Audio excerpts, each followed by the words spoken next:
दुनिया में एक ऐसी जगह जहां लोग 75 साल से अपने घर की चाबी लेकर बैठे हैं।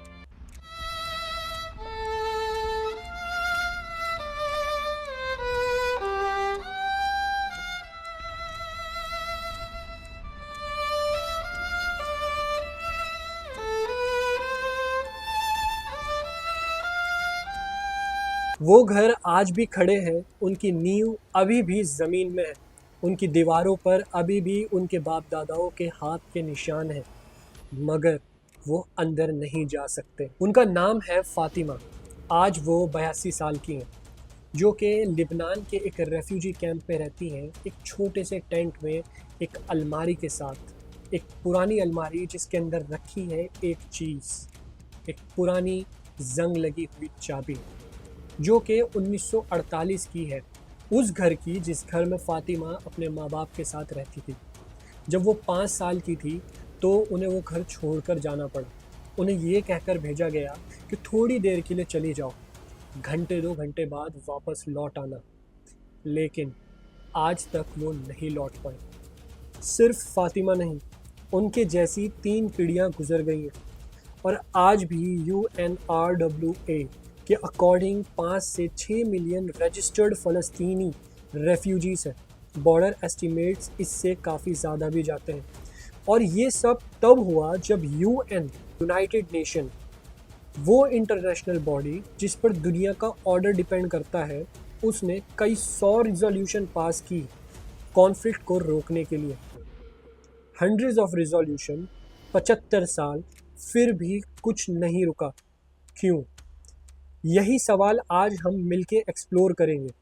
गाज़ा स्ट्रिप, जहां आज 2.3 मिलियन लोग रहते हैं, सिर्फ और सिर्फ 365 स्क्वायर किलोमीटर में।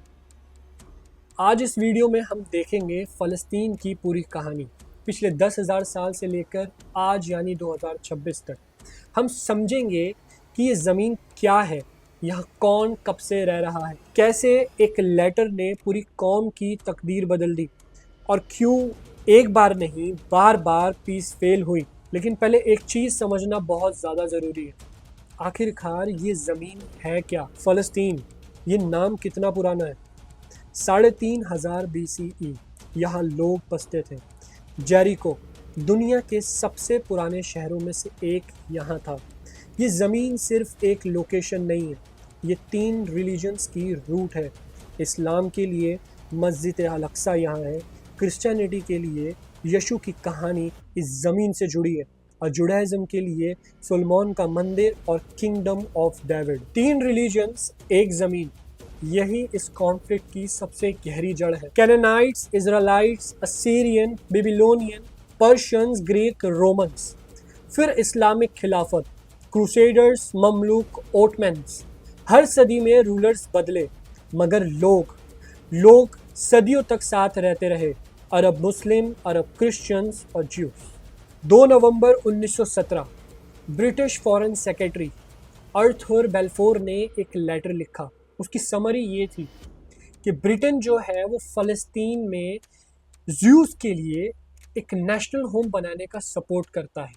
लेकिन एक और लाइन थी, लिखा था कि फ़लस्तीन में पहले से रहने वाली नॉन जूइश कम्युनिटीज़ के सिविल और रिलीजियस राइट को नुकसान नहीं होना चाहिए। नोटिस करो, civil rights, religious rights, political rights का जिक्र ही नहीं है। और अरब्स, जो उस वक्त अप्रॉक्सीमेटली 90% पॉपुलेशन थे, उनका नाम तक नहीं लिया गया। ब्रिटेन ने ये प्रॉमिस क्यों दिया? वर्ल्ड वॉर 1 चल रही थी, ब्रिटेन को सपोर्ट चाहिए था, और इसी पॉलिटिकल कैलकुलेशन में ब्रिटेन ने एक ऐसी ज़मीन का फ्यूचर प्रॉमिस कर दिया जो कि उसकी कभी थी भी नहीं। सोचो, तुम्हारा नेबर आए और तुम्हारे घर की चाबी किसी और को दे दे, वो भी तुमसे बिना पूछे। यही चीज़ फ़लस्तीनियों के साथ हुई। लेकिन असली तकलीफ तब शुरू हुई जब एक मैप ड्रॉ हुआ। 1947 UN ने फ़लस्तीन को डिवाइड करने का प्लान दिया, एक जूइश स्टेट और एक अरब स्टेट। उस वक्त जूइश पॉपुलेशन अप्रॉक्सीमेटली 33% थी, और उनकी लैंड ओनरशिप अप्रॉक्सीमेटली 6 to 7%। लेकिन प्रपोज्ड मैप में उन्हें 56% टेरिटरी दी गई। अरब वर्ल्ड ने इस प्लान को इसी वजह से रिजेक्ट कर दिया। 14 मई 1948 को इसराइल ने इंडिपेंडेंस डिक्लेयर करी और 15 मई 1948 को जंग शुरू हुई। 9 April 1948 Deir Yassin village, Jewish parliamentary group Irgun और लेही ने अटैक किया। अप्रॉक्सीमेटली 107 लोग मारे गए।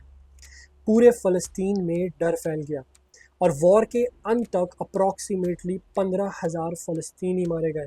530 गांव और शहर बर्बाद हो गए। 7.5 लाख फ़लस्तीनी बेघर हो गए और 500 से ज़्यादा गांव मिटा दिए गए। फ़लस्तीनियों ने इसे कहा अल नकबा, द कैटास्ट्रोफी। वॉर के बाद इसराइल के कंट्रोल में अप्रॉक्सीमेटली 78% टेरिटरी आ गई। वेस्ट बैंक जॉर्डन के कंट्रोल में, गाज़ा इजिप्ट के। आपको फातिमा की चाबी याद है? अब वो एक चाबी नहीं रह गई, अब वो एक कौम की याद बन गई। लेकिन 1967 उसने इस कॉन्फ्लिक्ट को परमानेंट बना दिया। जून 1967, सिर्फ 6 दिन की वॉर और उसके बाद इसराइल ने वेस्ट बैंक ले लिया, गाज़ा ले लिया, ईस्ट जेरूसलम ले लिया, सिनाई पेनिनसुला ले लिया, गोलन हाइट्स ले लिया। यूनाइटेड नेशन ने रिजोल्यूशन 242 पास की। उसमें डिमांड की गई कि ऑक्यूपाइड टेरिटरी से विड्रॉवल, लेकिन वो रिजोल्यूशन आज 2026 में भी फुल्ली इम्प्लीमेंट नहीं हुई। आज तकरीबन 60 साल हो गए और फिर सेटलमेंट शुरू हुई। ऑक्यूपाइड वेस्ट बैंक में इजरायली सेटलर्स बसने लगे। 1993 approximately 2.5 lakh settlers, 2003 approximately 4 lakh settlers, आज तकरीबन 7 लाख से ज़्यादा।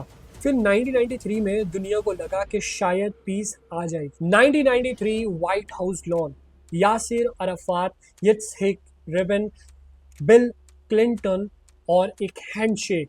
फाइनली दुनिया ने सोचा पीस। पीएलओ ने इजराइल को रिकॉग्नाइज किया। इजराइल ने पीएलओ को फ़लस्तीनियन रिप्रेजेंटेटिव माना। फ़लस्तीनियन अथॉरिटी बनी टेम्पररी अरेंजमेंट के तौर पर। प्लान था कि कुछ सालों में जर्नलिज्म, बॉर्डर्स, रेफ्यूजीज सब डिसाइड होंगे, लेकिन एग्रीमेंट कभी फाइनल नहीं हुआ। कैंप डेविड टॉक फेल हुई और फ़लस्तीनियन अथॉरिटी जो टेम्पररी थी आज 2026 में भी एग्जिस्ट करती है।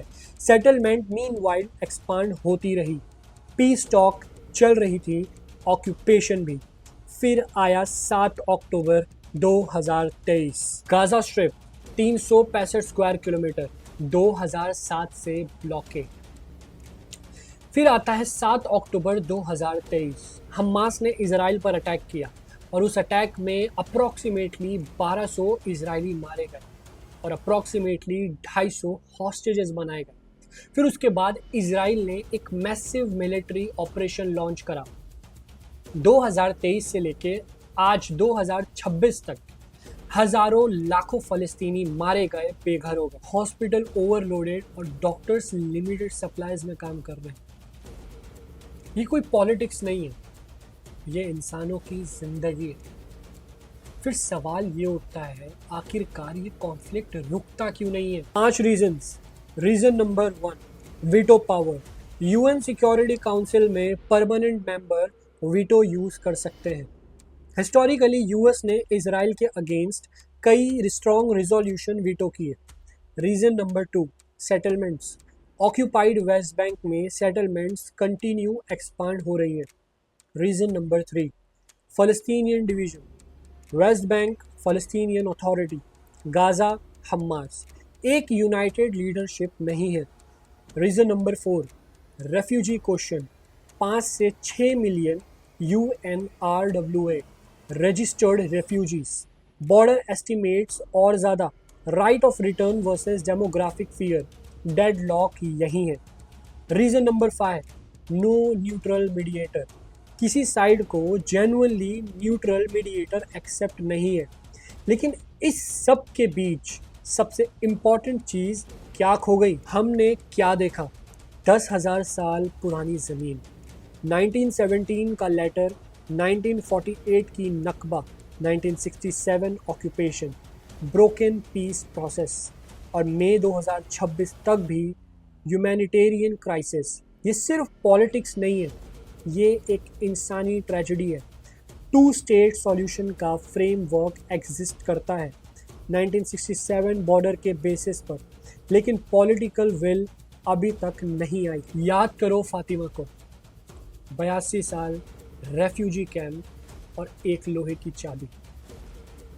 उनकी पोती ने उस घर को कभी देखा भी नहीं, लेकिन फिर भी वो उस लोहे की चाबी को संभाल कर रखती है, क्योंकि कुछ चीज़ें सिर्फ प्रॉपर्टी नहीं होती, वो आइडेंटिटी होती है। इतिहास में कुछ चीज़ें ऐसी होती हैं जिन्हें इग्नोर कर सकते हैं, और वहीं दूसरी तरफ कुछ चीज़ें ऐसी होती हैं जिनका बोझ पूरी इंसानियत मिलकर उठाती है, और फ़लस्तीन दूसरी कैटेगरी में आता है। और कमेंट में बताओ कि आप इस कॉन्फ्लिक्ट के बारे में पहले से क्या जानते थे और आपने इस वीडियो से क्या नया जाना, क्योंकि इस टॉपिक पर कॉन्वर्सेशन ऑनेस्ट होनी बहुत ज़्यादा ज़रूरी है।